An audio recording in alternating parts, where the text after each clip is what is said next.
Alright, what I'm going to try to show here, I don't know how well it's going to show up on the camera, but I've got the quick jack underneath. This is a 2014 F-150, and it's kind of weird when you jack this thing up. It's going to be hard to see. Let's see if we can get in there once.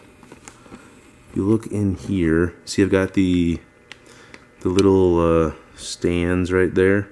So those are the stands you're supposed to use.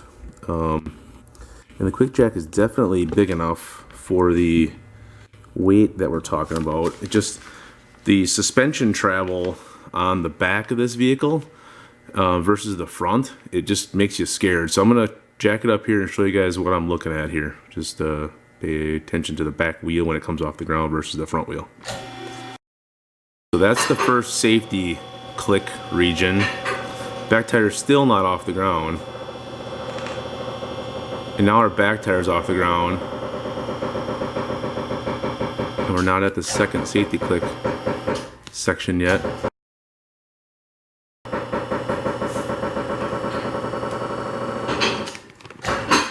So that's the safety click for the top. So now we're on the safeties, or the latches. This thing seems like it's really high in the, in the sky, which is, I guess, good when you're working on it, but compared to putting the Taurus up on this thing, this gets a little bit hairy. But now that it's up, I can rotate tires and do all that fun stuff. So, all right, we got the tires rotated, and since I've got about 40,000 on here, this is the 5.0, but I want to change. I just want to pull the spark plugs out, clean them up, put some anti-seize on the threads, and put them back in. So what you gotta do is pop up this little, see if I can get this to work. Pop up this little tab. Hopefully you guys can see this. There we go. Sounds like it broke, but it didn't. Now there's a little tab underneath here as well. If you get down in here, hold the tip of the screwdriver tight against this, the male part of this, and get it so it gets underneath. There's a little clip in there. And then what I've been doing is taking another screwdriver and so you get it start moving once you get that clip undone. It looks like there's some sort of anti-skid stuff here, so you can probably push that if you have strong enough fingers. But I've just been doing it that way, and then that comes off. You can pull that out of the way. And then this is a 8mm, so I'm taking that out. I don't know what the torque is. I'll have to go on the web, figure out what it is, tighten it down. Alright, so this is what I've been doing with the coil packs, just about that much out of the dielectric tune-up grease. And I put it down, there's a little spring down in there, might be hard to see, you can see a little bit there. Little spring down in there. And I just put a little bit on that spring and around the rubber right there. Get it down in there. And then I take a little section, same little dab, maybe a little less, and I put it down on these little tabs here. I don't know, the web was telling me, again, it was kind of hit or miss on whether they wanted to do this or not. I guess Ford doesn't recommend it, but I'm not sure if you're going to be able to see this or not. But if we go, the spark plugs are way down in there. Let me just get this light here. They are way down in there. You might be able to see that right there. So I've got a spark plug socket with a rubber, like a hose in the inside. That's what I use to get them out. And I'll show you guys, I've got a, I call it the picker outer tool, but I use that to get them back in. I'll show you in a minute. They come out, I don't know, it seems like there's a little bit of, if I get the focus here, seems like there's a little bit of squeakiness, like it might be starting to corrode a little bit. So all I've been doing is once I get them out, I've just been taking a stainless steel brush, cleaning all the gunk off the threads, and then I've been putting just a dab of anti-seize on, which, depending on where you go on the web, seems like a good or bad idea. The plug itself, like I said, doesn't look too bad. So just clean it up, put it back in. They've been gapping with my super accurate Tecumseh gauge. Again, if you go on the internet, there's all sorts of different sites. 53, which looks like about what these are. This is the, oops, let me get back on the screen here. 53, which looks like 53, 55, somewhere in there. Again, this is probably not as accurate as it needs to be, but so we'll put those back in with a little bit of anti-seize, and I'll show you how they go back in. Alright, so I've got the threads of this. I just smeared a little bit on. This can see this in the, my little helper's coming around here with his pail. So there's just a little bit of anti-seize. I use the copper stuff because I had that and the silver stuff. But here's what I came up with for putting it down in the hole. So take the, oops, you're in the screen here. Take the little tool. So now I've got, it's just grabbing on the end of the spark plug there. And if I stick it down in the hole, it's worked on the last one. We'll see if it works on this one. I can use my 5/8 socket that does not have the rubber piece in it. So the one that does not have the rubber holder in it. And then I can use that to tighten it down. And it was 124 inch-pounds, I believe, is what the internet is telling me.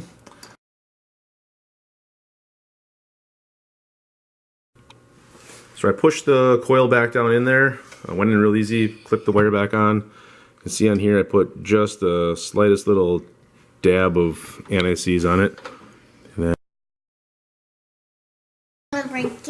Alright, we also have, we're fixing this fan. So first thing we're doing is we got, you're good. Show them what we're doing. We are doing the sauce first. They don't work on it. So you clean it off and then we're gonna work on it. Is this the other piece you needed for on there? Mm-hmm. How's that getting cleaned up? Good. And you use the side cutters. Okay. Tell us what you're doing. So we are doing. So you got it all cleaned up? Yeah. Then it goes back together or what? No. What size wrench we got there? That's the vice grips? That's the one you're supposed to use? Yeah. Tighten those down and hold this for you. There, you got just about got her tight. What's the torque on that?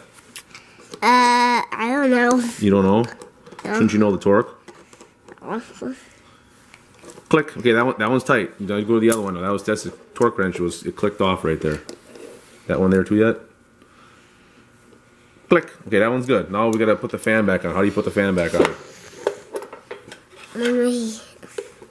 Can you help me with this one? Help you out a little bit. Yeah. I'll be your press there. There, it's in. All right, does it spin? Yeah. All right, it's fixed. Good job. Back to the truck. All right, just gonna run through what I've learned. I'm on the 8th of 8 spark plugs, so it's good to have your shop vac handy.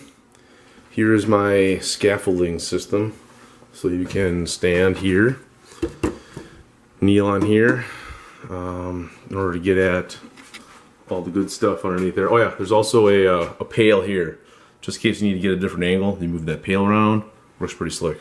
All right, so I'm gonna set you guys up so you can see how I do the last one, and I'll kind of run you through what I've learned in the process. First step, looks like if you take a really small screwdriver and you get it between the red clip and the black clip and just wiggle it.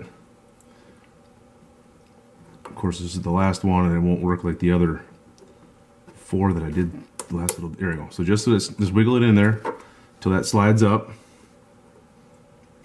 And then I showed this one earlier. If I use that section of the video here, you want to get this in tight to the back and then push it so the little clip pops up, and then use another screwdriver to kind of force it up. And once it moves a little bit, it's off that latch and you can pop that up.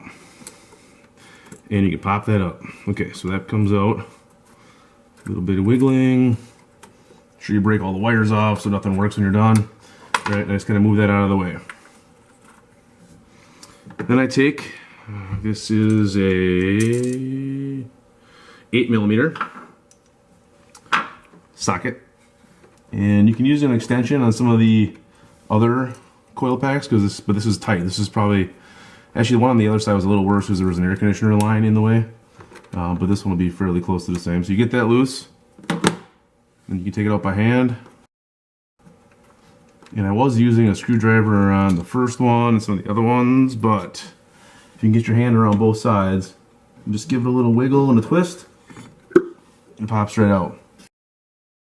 Dielectric grease in here, and then I'll vacuum out the hole, and then I'll show you how to take the spark plug itself out. So the hardest part of getting these out, on the other side, I had to go with 2 extensions, and I was originally using 2 long extensions, but now I'm using a short and a long. And on the other side, we couldn't quite get in straight. So on this side here, I'm going to try to do the same thing. So kind of get it started in there, get that down in the hole, and then get your next one and kind of stack it on top. Then you can slide the whole thing down in. I'm going to need 2 shorts on this one. So give me a minute here. If I put the short one down in there, and then grab the other short one, and then you can slide the whole thing down and kind of feel when it gets into the socket there.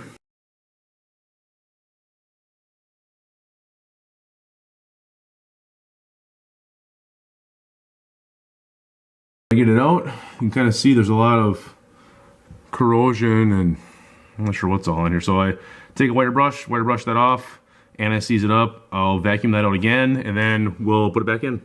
Now we're gonna switch from the, there's one of these with a piece of rubber hose in it to hold onto this. Ooh, we'll switch over to the one that doesn't have. So we got a 5/8 without the rubber hose. And what I started out doing was I was hand tightening these in with this, let's call it the picker upper tool. But what I found, one of the things I learned, is if you just use this to kind of carefully set it down in there to the bottom,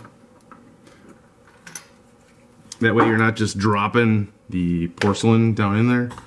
Then if you take your standard socket, deep well, and slowly ease it down in there so it kind of guides itself in, then you can hand tighten it, and you can feel it going in real nice as I cleaned up the threads, put some lube on it. So I got it down in there. And once you get it down, it gets tight to the bottom, I'm not sure. And then I just kind of back it out, and I just kind of, in that tight spot, there's a little bit of anti-seize on those threads. And I'm just trying to get them to, I don't know if they're burnishing or if we're just spreading out the anti-seize or what we're doing. But I'm just working it in. Alright, so once we get it to the point where I think it's going easy enough, then I grab my torque wrench. So now I should be able to do the clicker here. That's all it takes. It doesn't seem like a lot, but that's what the internet tells me. So I should be able to pull this out. Put a little bit of in here, and in here a little bit of the dielectric grease. I've already vacuumed this pocket out, so you kind of get it, parse it on there. What I found is if you pop this thing on, now's the time when everything's still kind of loose. You click, then you push this deal in, and you push this down. And I seize on the threads of this thing. Just a little dab will do ya, big glob will screw ya. So I put that in there, get it roughly hand tight. Now I don't know what the torque is on this, but what I've been doing is holding it pretty close to the head. So it's all just plastic that it's screwing to, so I don't want to go crazy, but kind of hold it by the head and just give it a good and tight. And that's pretty much it. That's how I cleaned up my spark plugs. We'll see you guys later.